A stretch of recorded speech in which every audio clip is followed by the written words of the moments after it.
Kembali di Jackpreneur Fest 2021 bangkit bersama Shopee. Kami ucapkan selamat datang kembali kepada para penonton yang sekarang bergabung di YouTube Pemprov DKI Jakarta, YouTube Shopee Indonesia, ataupun di Shopee Live. Semoga setelah istirahat tadi ya, break kurang lebih 1 jam ya setelah makan siang atau mungkin nyemil sedikit gitu ya, kita masih semangat untuk bisa terus belajar untuk menjadi pengusaha yang baik dan siap untuk naik kelas bersama dengan Shopee. Baik, teman-teman semua, kelas personal masih akan tetap berlanjut dan kita akan memasuki sesi kedua pada hari ini. Di mana sesi kedua ini akan bicara soal bagaimana menciptakan pelanggan yang loyal. Teman-teman semua yang hadir secara virtual dari manapun Anda berada, pengalaman adalah tahap utama untuk merebut hati pelanggan. Pada tahap ini, pelanggan tidak sekedar memperoleh informasi maupun janji-janji seperti dalam iklan, tetapi pembeli merasakan dan mengalami sendiri keterlibatan dengan produk maupun layanan pada bisnis kita. Setelah mereka merasakan bagaimana kualitas produk dan pelayanan kita, konsumen kita akan memberikan informasi yang baik kepada calon pembeli yang lain. Sehingga kita sebagai pengusaha bisa menjual barang sebanyak-banyaknya dengan cara ini. Penasaran bagaimana strateginya? Mari kita undang bersama-sama Ibu Diana Dewi, Ketua Umum Kadin DKI Jakarta. Ibu Diana. Halo Ibu, apa kabar? Selamat siang. Ya. Alhamdulillah sehat. Gimana Mas? Ya. Sehat? Ya. Alhamdulillah Bu, sehat. Salam kenal, saya Mujab Bu, akan jadi moderator dalam sesi kali ini. Nah, teman-teman semua yang hadir secara virtual, Ibu Diana Dewi, Ketua Umum Kadin DKI Jakarta akan memberikan kita insight yang menarik tentang bagaimana menciptakan pelanggan yang loyal. Bagaimana caranya? Mari kita simak bersama-sama pemaparan dari Ibu Diana. Kami persilakan Bu. Terima kasih Mas Mujab. Selamat siang. Assalamualaikum warahmatullahi wabarakatuh. Dan sahabat-sahabat Jackpreneur yang tercinta. Selamat siang, salam sehat. Bapak Ibu yang saya cintai, kita ketahui bahwa kunci utama kita membangun satu bisnis tentunya adalah mempunyai pelanggan. Nah, kalau pelanggannya sudah loyal, apapun kita sudah tidak usah merasa kecil lagi karena kita sudah punya sahabat-sahabat yang loyal dengan kita. Nah, bagaimana untuk menciptakan bahwa kita harus mempunyai pelanggan yang loyal? Tentunya kita harus punya strategi.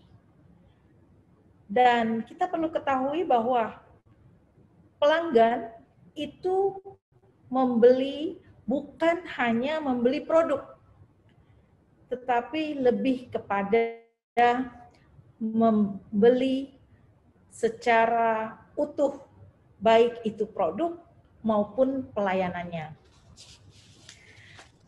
Harapannya,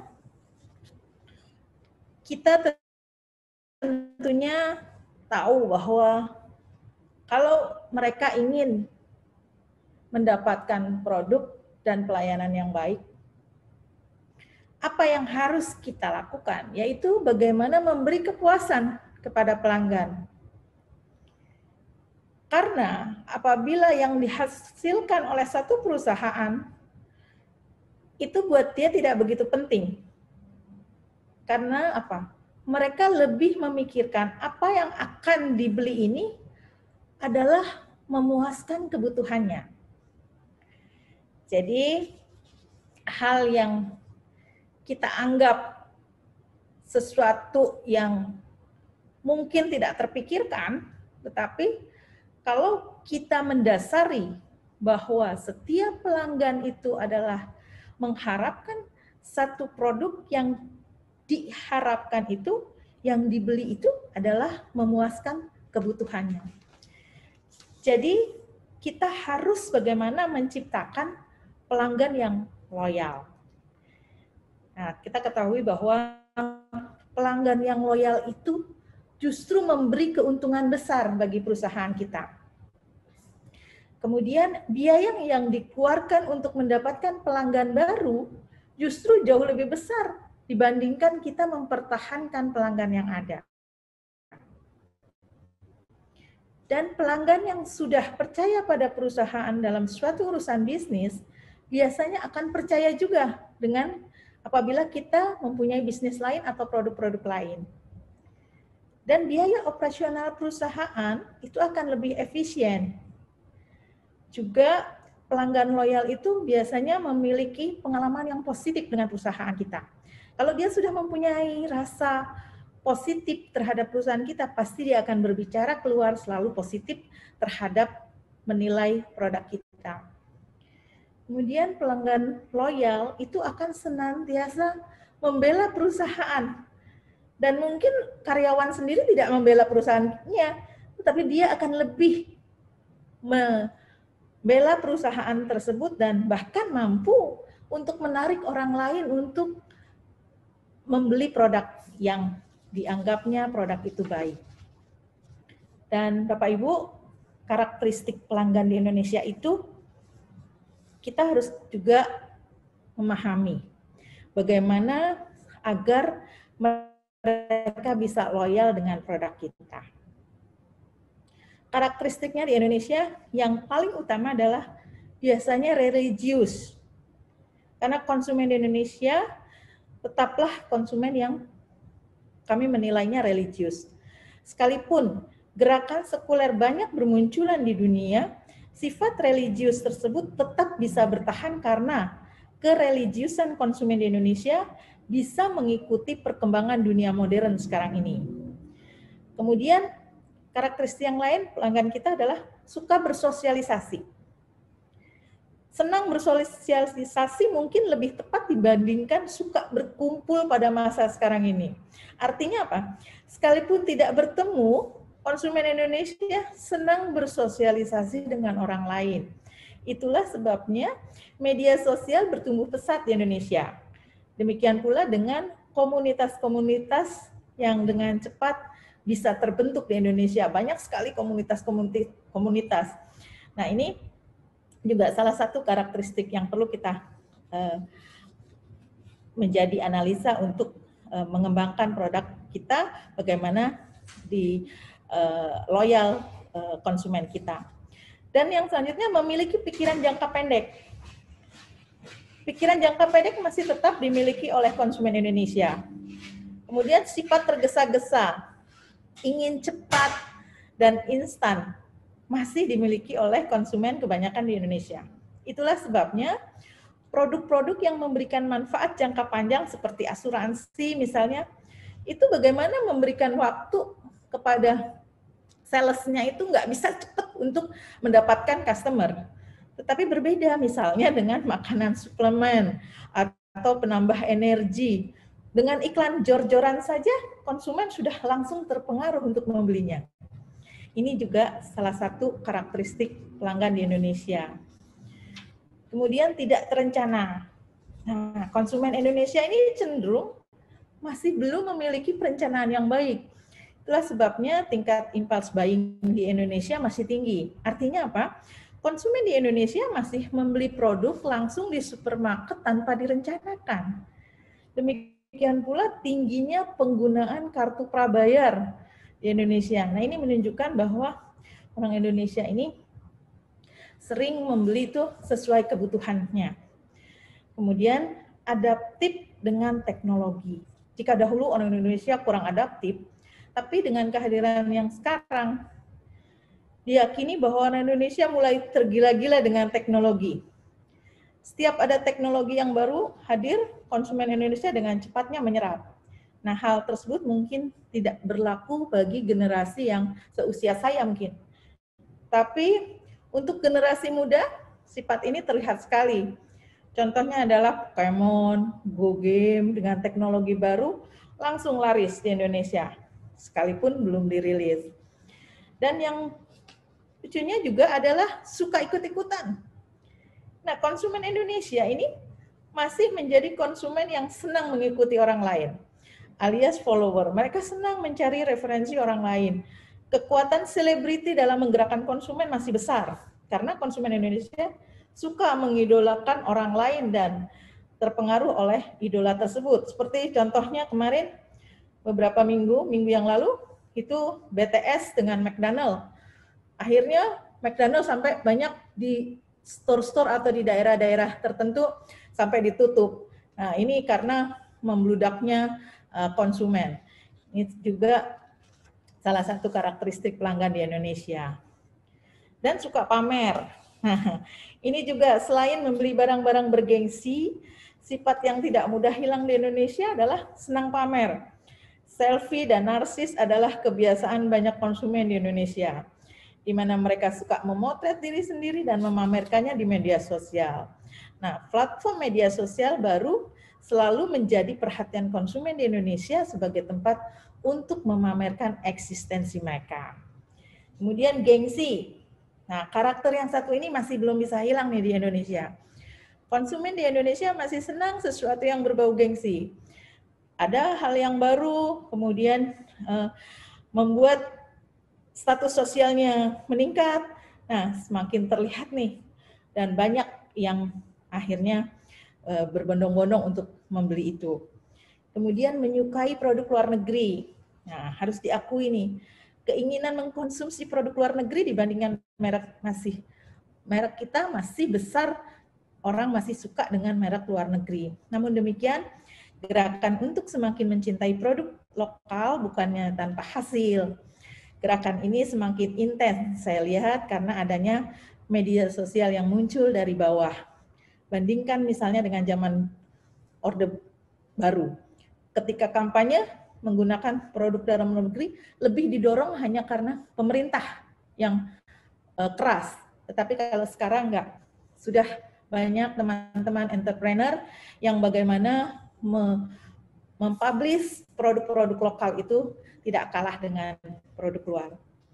Dan mementingkan konteks dibanding konten. Sifat mementingkan konteks dibandingkan konten masih terlihat sampai sekarang. Orang Indonesia masih tidak suka melihat kandungan obat asalkan kemasannya menarik saja. Konsumen Indonesia menganggap punya itu kualitasnya baik. Orang Indonesia juga tidak suka konten yang berat-berat. Itulah sebabnya meme juga menjadi fenomena yang menarik di Indonesia karena sifatnya ringan dan guyon. Di sisi lain, kekurang ingin tahuan konsumen terhadap detail konten membuat konsumen Indonesia mudah dipengaruhi. Tidak mengherankan, hoak dan berita-berita tidak pasti mudah mempengaruhi konsumen di media sosial. Nah, saya rasa ada hal-hal yang memang sudah saya tadi sampaikan, bagaimana kebiasaan-kebiasaan konsumen kita, kemudian karakteristiknya. Kita berharap bahwa setiap produk yang kita keluarkan adalah bisa mempengaruhi pasar, kemudian akan menjadikan sebagai kebutuhan mereka dan pelanggan akan setia dengan produk kita. Insya Allah seperti demikian yang bisa saya sampaikan. Dan Jimmy John Little mengatakan bahwa loyalitas pelanggan berasal dari pengalaman yang konsisten, mereka belajar untuk mengandalkanmu. Terima kasih dan salam sehat, selamat siang. Terima kasih banyak Ibu Diana atas materi yang luar biasa. Kuncinya satu ya Bu ya, bagaimana kita punya pemahaman yang jelas tentang bagaimana pola perilaku dari si customer itu sendiri untuk menciptakan pengalaman terbaik supaya mereka menjadi pelanggan yang loyal kepada produk kita. Baik, Bu Diana, sebelum saya memberikan kesempatan kepada para audiens untuk bertanya kepada Ibu, jadi para audiens silakan untuk bisa mengetik pertanyaannya di kolom chat masing-masing platform, baik di YouTube Pemprov DKI Jakarta, YouTube Shopee Indonesia maupun di Shopee Live. Saya ingin mendalami beberapa hal terlebih dahulu ya Bu ya.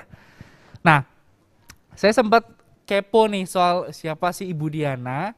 Dan ada satu fakta yang saya temukan bahwa Ibu Diana ini memulai bisnis hanya dengan modal 1,5 juta rupiah saja, Bu. Betul, Bu? Ya, betul. Nah, kabarnya Ibu ini dengan sebuah garasi, Mas.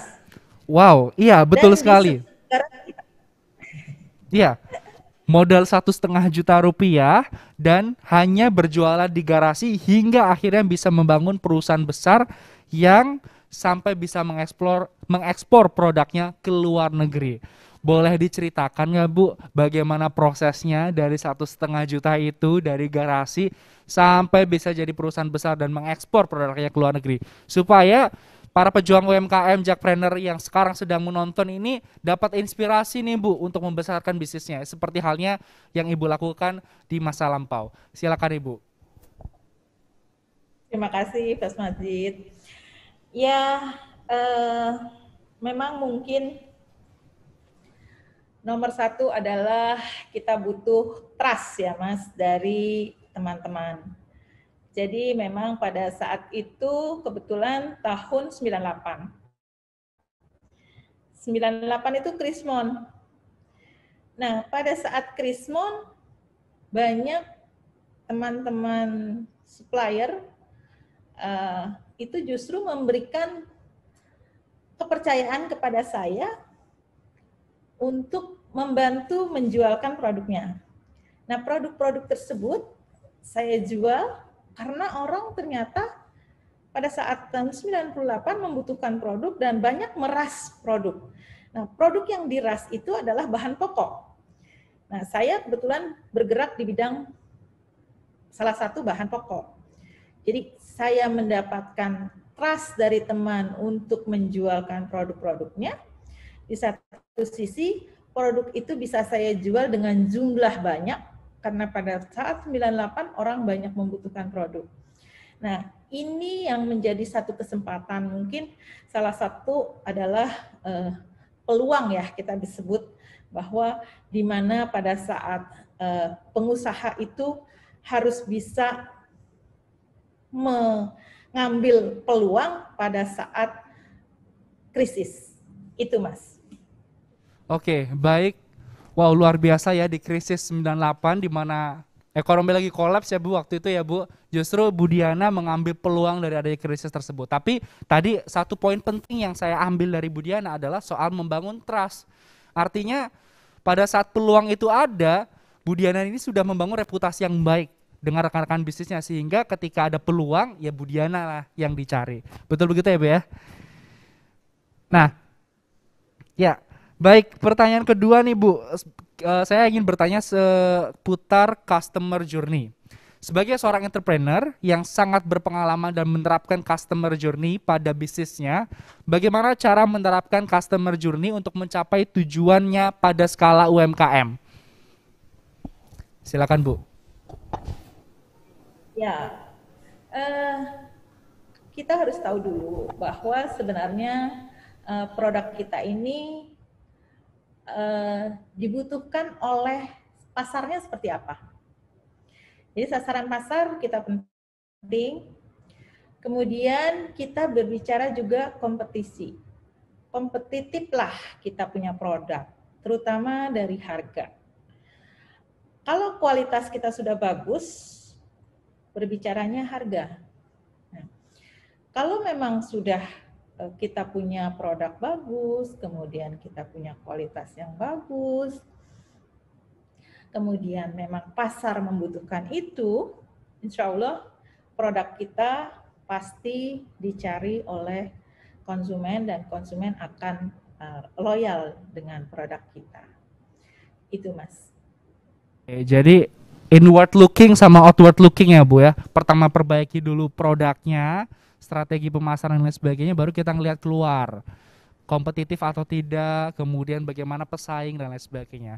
Luar biasa sekali, menarik sekali apa yang disampaikan oleh Bu Diana. Nah, Bu Diana, kembali ke soal topik customer journey. Apa yang pertama-tama perlu kita evaluasi nih Bu dari usaha kita untuk kemudian bisa menerapkan customer journey atau membuat pelanggan jadi loyal ke kita? Apa sih evaluasi awal untuk menghindari kesalahan-kesalahan yang ada sih Bu? Silakan Bu. Ya, kita lihat bahwa customer kita ini siapa. Ada tingkatan dari, kita mau cari pasar yang mana nih? Pasar yang bawah, pasar yang tengah, ataupun yang atas. kita harus tahu dulu bahwa produk kita ini, brand kita ini masuk pasar di mana. Di mana kita juga ketahui bukan berarti yang pasar di bawah berarti hanya itu kelas bawah, gitu. Bukan. Tetapi kita harus tahu juga bahwa sebenarnya pasar itu piramid kah atau memang pasar itu sama besar dari bawah sampai dengan tinggi. Kalau kita berbicara dengan produk, misalkan produk X. Produk X ini memang dibutuhkan oleh orang kalangan bawah misalkan. Nah, berarti pasar itu akan piramid. Karena pasar yang bawah ini justru lebih banyak. Nah, ini kita harus ambil nih, mau pasar yang mana. Sehingga produk kita pasti menyesuaikan dengan kita punya strategi mau masuk di pasar mana. Nah, ini penting untuk kita pelajari dari awal bahwa kita mau masuk di pasar mana. Kalau kita sudah tahu kita mau masuk di pasar mana, baru kita berbicara harga. Baru kita berbicara kualitas. Nah, insya Allah kalau kita sudah tahu itu, kita akan sesuai dengan kita produk, kita nggak salah jual, dan kita tidak salah market. Insya Allah seperti itu, kita bisa rebut pasar dengan sesuai dengan yang kita sudah rencanakan dari awal. Itu Mas. Oke, baik, terima kasih Bu. Nah, saya ingin mendalami lagi soal customer journey ini lagi Bu. Tentang bagaimana menjadikan produk kita sebagai top of mind. Ya, misal ada brand X yang sangat identik dengan pasta gigi, ada brand Y yang sangat identik dengan mie instan ya. Jadi bagaimana sih Bu cara UMKM terutama untuk bisa menjadi top of mind yang dengan diterapkannya customer journey pada bisnis kita? Ya, kita yang tadi saya sampaikan bahwa kita harus sudah menentukan pasar kita dulu. Kalau kita sudah tahu pasar kita, kemudian kita tahu unggulan apa produk kita di pasar itu, sehingga kita bisa rebut pasar itu dengan ini yang kita jual. Unggulannya inilah yang kita tampilkan, bahwa produk kita ini kita punya kelebihan, dan ingat bahwa fokus satu produk itu artinya satu tagline itu penting. Karena kalau kita berbicaranya terlalu menyebar, tidak fokus, khawatir konsumen akan bingung. Sehingga kita walaupun kita punya produk banyak, tapi tagline kita harus satu. Nah, insya Allah si konsumen akan ingat itu, dan itu yang membuat jadi konsumen loyal. Dan tadi juga saya sampaikan kalau konsumen sudah loyal, apapun produk kita itu bisa dengan sendirinya mereka akan percaya oh merek tersebut. Dan pengalaman saya pernah kita punya kemasan itu habis sehingga dikasih kemasan yang blank. Kasih yang blank, customernya mereka akan tanya, ini benar nggak produk dari produk perusahaan ibu? Nah ini salah satunya, itu Mas. Dan branding itu jadi satu hal yang penting ya Bu ya, untuk bisa memberikan kesan yang baik kepada customer supaya jadi top of mind dalam diterapkannya customer journey pada bisnis kita. Nah, pertanyaan selanjutnya ini agak lebih umum nih Bu, tentang apa sih step-step apa saja yang perlu kita lakukan, terutama untuk UMKM nih, yang baru merintis atau mungkin yang masih mencari pasarnya seperti apa, dalam meningkatkan loyalitas pelanggannya. Ya, pelanggan itu sebenarnya adalah raja, sehingga mereka inginnya puas. Nah, tolong teman-teman yang mempunyai produk itu utamakan bagaimana agar si pelanggan puas. Tapi pertanyaannya, apakah kita bisa sih membuat orang semua itu puas? Tentu tidak. Tetapi kalau secara umum produk kita itu apa yang kita unggulkan? Dari kemasankah? Dari rasakah? Atau dari hargakah? Nah, ini penting. Sehingga kalau memang sudah ada satu unggulan dari produk kita, kemudian ini di branding dengan baik, kemudian pelanggan akan mengenal dengan fokus, tidak biar begitu saja. Nah, akhirnya produk kita ada image di situ bahwa orang akan kenal dengan produk kita, kemudian kita akan bisa diterima. Nah, untuk teman-teman yang saya lihat sih sekarang itu sebenarnya bagus-bagus sekali produknya, cuma terkadang berkompetisinya itu terlalu banyak di area itu, sedangkan area yang lain itu nggak ada, kurang berkompetisinya, produk-produk itu kurang. Nah, ini yang sering sekarang ini banyak dari teman-teman daerah juga yang menyampaikan, Bu, daya belinya dong gimana? Nah, ini yang mungkin kita perlu, bahwa awal kita harus tahu bahwa produk kita diterimakah di masyarakat, masih dibutuhkan banyakkah? Nah, ini penting, karena kebutuhan yang harusnya sekian, tapi kalau kita oversupply juga nantinya percuma, kita juga susah untuk menjual. Jadi itu perlu analisa awal bahwa sebenarnya market ini masih banyakkah. Nah, ini yang saya rasa dari teman-teman perlu dipertimbangkan untuk melakukan satu usaha. Oke, baik, terima kasih Bu. Ini satu poin yang menarik nih buat teman-teman semua. Bagaimana kita perlu untuk menciptakan diferensiasi ya Bu ya antara brand kita dengan yang lain, agar persaingan kita tidak terlalu banyak nih. Kalau persaingan terlalu banyak dan customernya jumlahnya segitu-segitu aja, ya tentu kita akan berusaha lebih keras lagi untuk mendapatkan revenue. Jadi selain menciptakan branding, kita perlu juga untuk menciptakan diferensiasi apa yang dipunya oleh produk dari UMKM tersebut dengan produk yang lain. Begitu ya Bu ya? Iya Mas. Nah, pertanyaan dari saya nih Bu yang terakhir sebelum kita akhirnya melempar kepada audiens. Bagaimana cara UMKM Bu bisa belajar atau mempelajari lebih jauh tentang loyalitas pelanggannya? Apakah perlu market research secara berkala atau apa Bu? Ada tips nggak untuk mengetahui tentang loyalitas pelanggan? Ya, tentunya kita memang penting kalau berbicara market research. Tetapi karena UMKM tentunya kan harus mencoba dulu setelah jalan. Nah, setelah itu saya berharap bisa teman-teman menganalisa dari produknya, produk ini seperti apa dalam jangka waktu sekian lama, apakah betul-betul memang ada peningkatan, kemudian bagaimana kompetisi di lapangannya. Nah, ini penting sekali karena analisa itu harus kuat. Walaupun sebenarnya analisa tuh Bu mahal loh, biaya dari seorang analis dan sebagainya. Tapi kalau kita sebagai entrepreneur pasti kita punya sudah talenta untuk menganalisa produk kita minimal itu. Nanti kalau bicara perusahaan yang sudah korporasi ya tentunya pasti ada analisnya.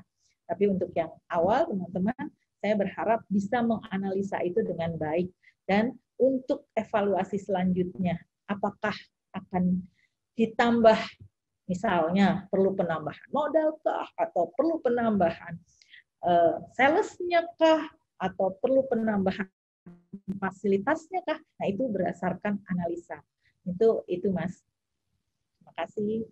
Jadi riset dan analisa tuh harus terus dilakukan ya Bu ya, supaya produk dan dari usaha kita tuh semakin berkembang. Nah, Ibu, kita akan ada beberapa pertanyaan nih dari para audiens ya. Semoga Ibu berkenan untuk menjawab. Pertanyaan pertama nih Bu dari Sri Sheila. Ini cukup panjang pertanyaannya, saya akan bacakan secara lengkap pertanyaan dari Sri Sheila. Assalamualaikum Bu, saya mau tanya, motivasi saya membuka usaha warung sembako adalah untuk membantu perekonomian rumah tangga dengan modal yang minim.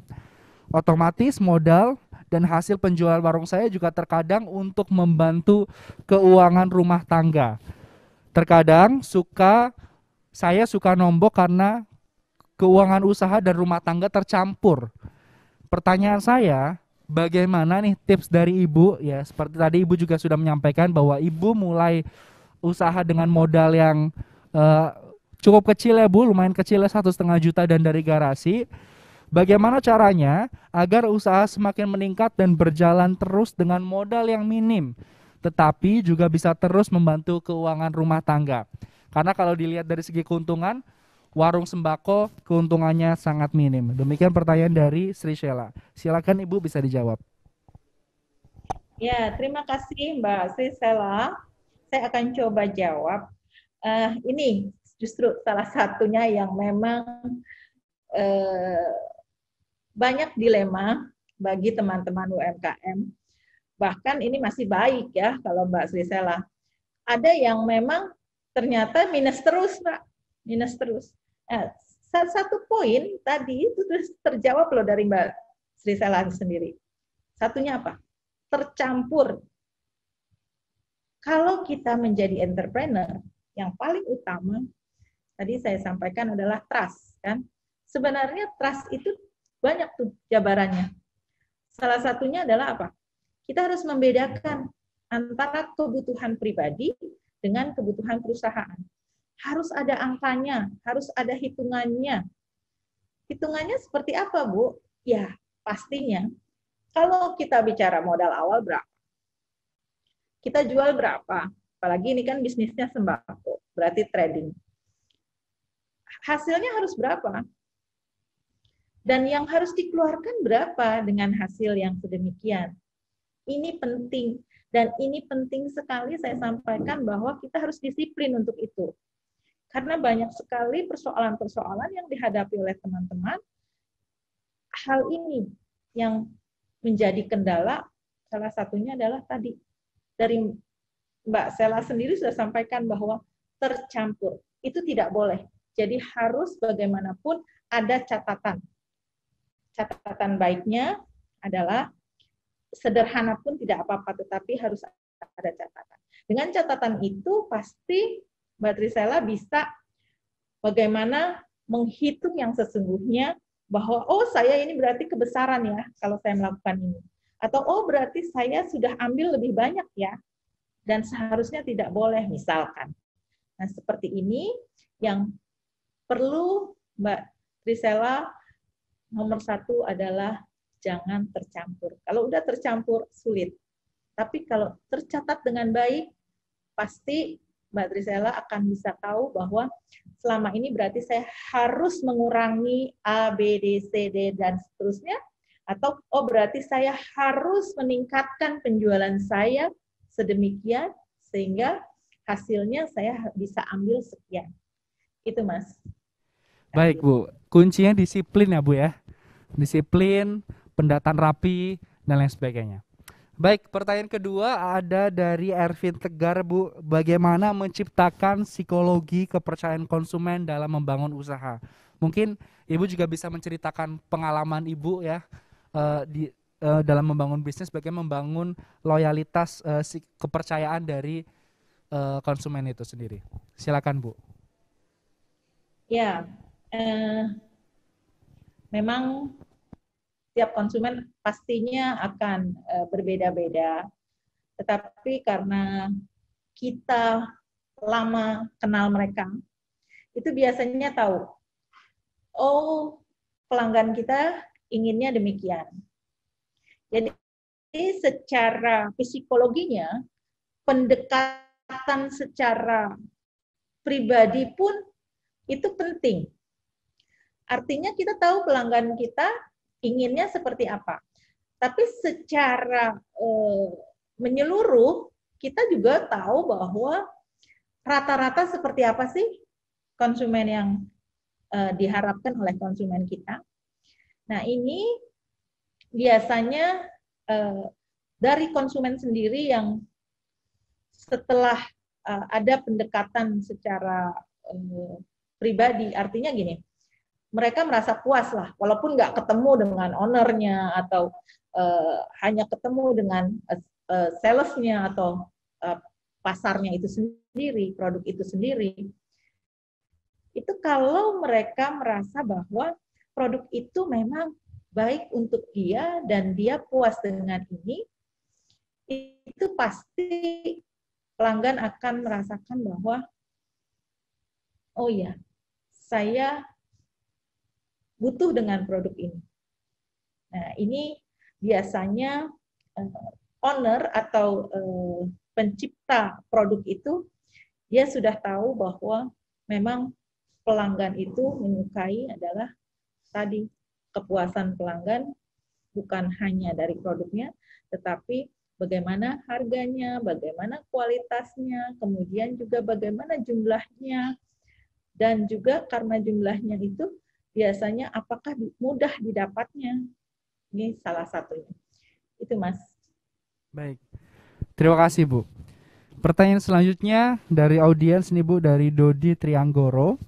Seperti yang tadi Ibu sudah sampaikan di awal nih, Ibu membangun usaha 1,5 juta rupiah dengan modal segitu, kemudian melihat peluang dari adanya krisis ekonomi di tahun 1998.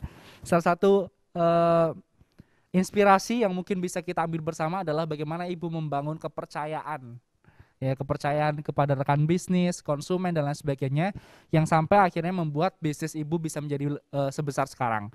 Nah, pertanyaan dari Dodi Trianggoro nih Bu, bagaimana kiat menjadi UMKM yang terpercaya sehingga bisa menjual produknya secara nasional maupun internasional? Ya, saya banyak mendengar ya, apalagi sekarang kan sistemnya pembelian secara online. Itu mereka terima barang nggak sesuai dengan misalnya produknya, kualitasnya, bahkan nggak sesuai sama gambarnya, gitu-gitu kan. Nah, ini yang tadi dari awal saya sampaikan, bahwa bagaimana sih kita untuk menciptakan trust. Apalagi tadi teman-teman UMKM yang berawal dari memang bagaimana punya pelanggan yang harapannya adalah dari kecil sampai dengan besar kan. Nah, ini jangan sampai dikecewakan, terutama bicara kualitas. Apalagi kalau sekarang, ya di online bagus katanya, kemudian kemasannya bagus, isinya tidak sesuai. Ya, ini penting sekali. Jadi kejujuran, niat awal yang baik itu penting sekali. Bagaimana sehingga konsumen merasa bahwa apa yang dijual, apa yang dipromosikan, ya itulah produknya. Itu Mas. Jadi kita harus berusaha memuaskan ekspektasi juga ya Bu ya.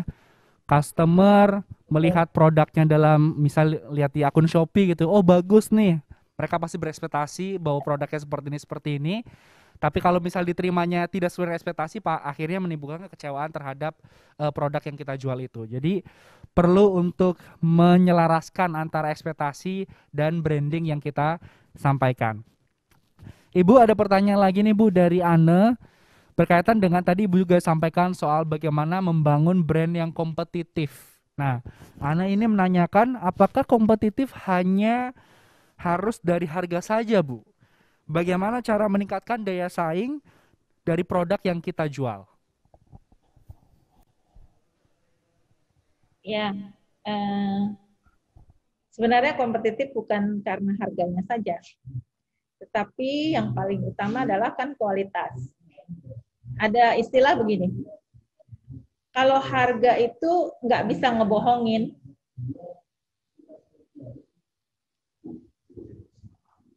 harga itu tidak bisa bohong.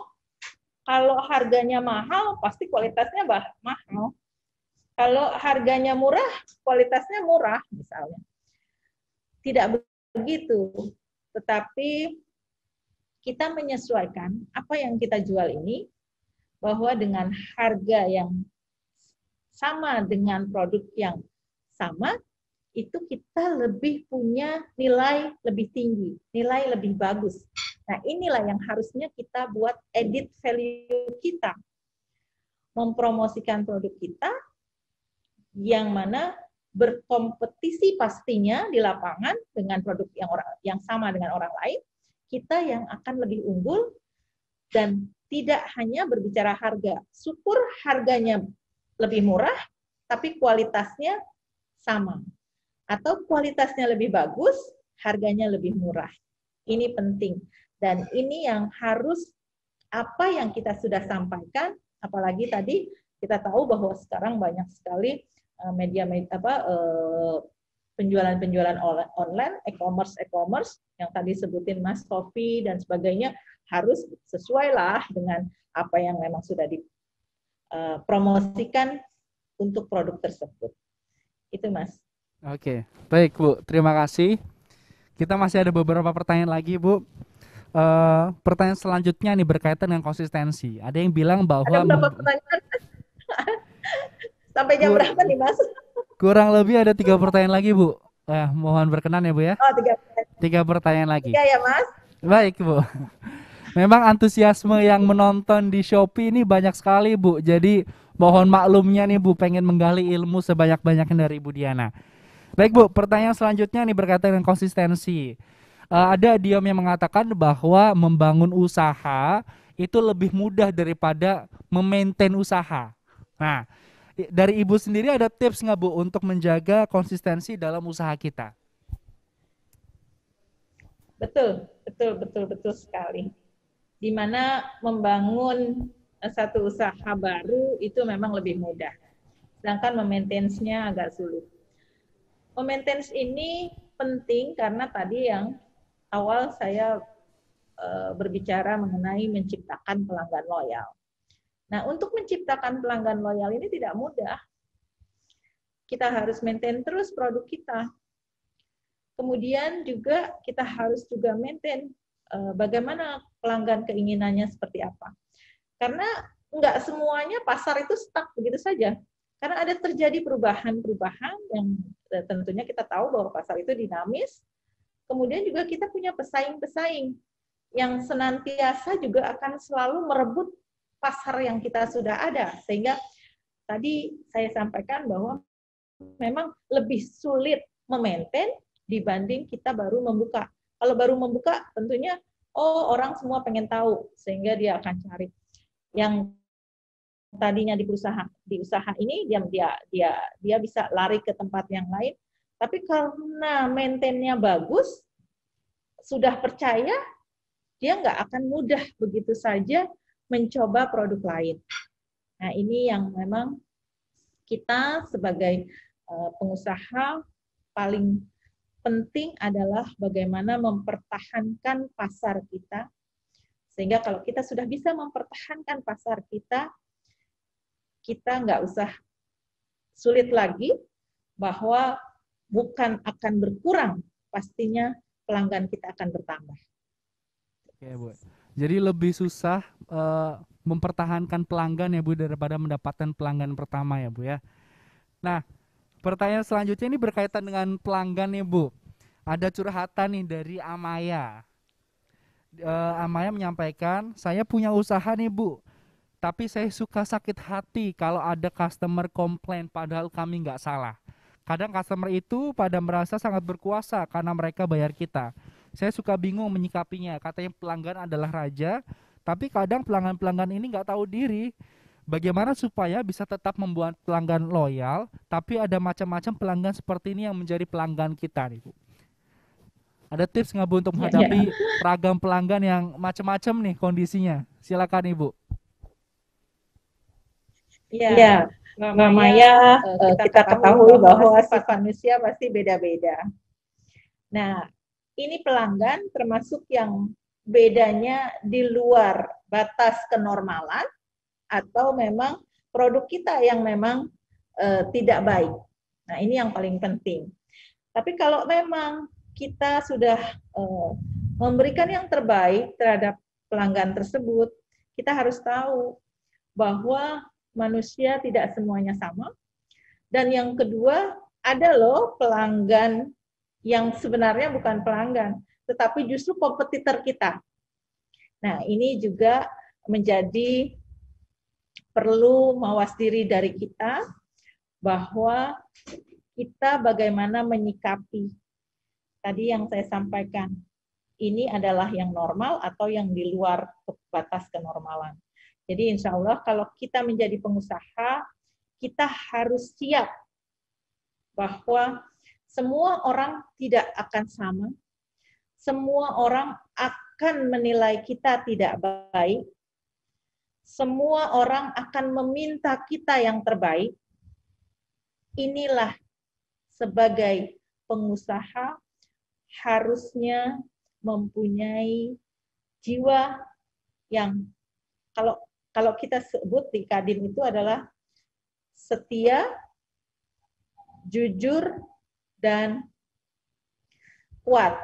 Nah, ini insya Allah kalau sudah seperti itu, pasti bisa menjadi pengusaha yang the best, kemudian maju usahanya, dan pastinya akan menjadi pengusaha yang di Indonesia ini dilihat dan hasilnya pasti bagus.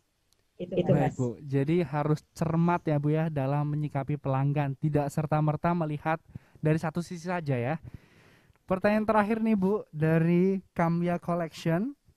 Apakah promosi bisa menjadi poin utama untuk bisa meningkatkan penjualan dan mencari loyalitas pelanggan seperti yang kita bahas pada hari ini? Ya, salah satunya tentunya adalah promosi. Apalagi zaman yang sekarang ini, zamannya sosial media. Jadi promosi adalah poin yang harus dan penting dilakukan oleh satu perusahaan atau satu usaha, bagaimana produk itu bisa bersaing di pasaran dan bisa memenangkan di pasar. Salah satunya adalah dengan harus melakukan promosi. Itu, Mas. Baik, terima kasih banyak Bu Diana atas materi yang luar biasa. Dari Bu Diana kita belajar banyak hal ya. Apalagi pengalaman Bu Diana ya, memulai usaha di garasi dengan modal 1,5 juta rupiah sampai akhirnya duduk di kursi itu sebagai ketua Kadin yang tentu riwayat bisnisnya luar biasa.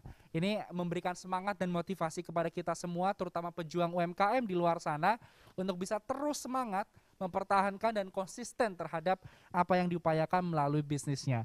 Sekali lagi terima kasih banyak Ibu Diana, semoga sehat selalu Bu.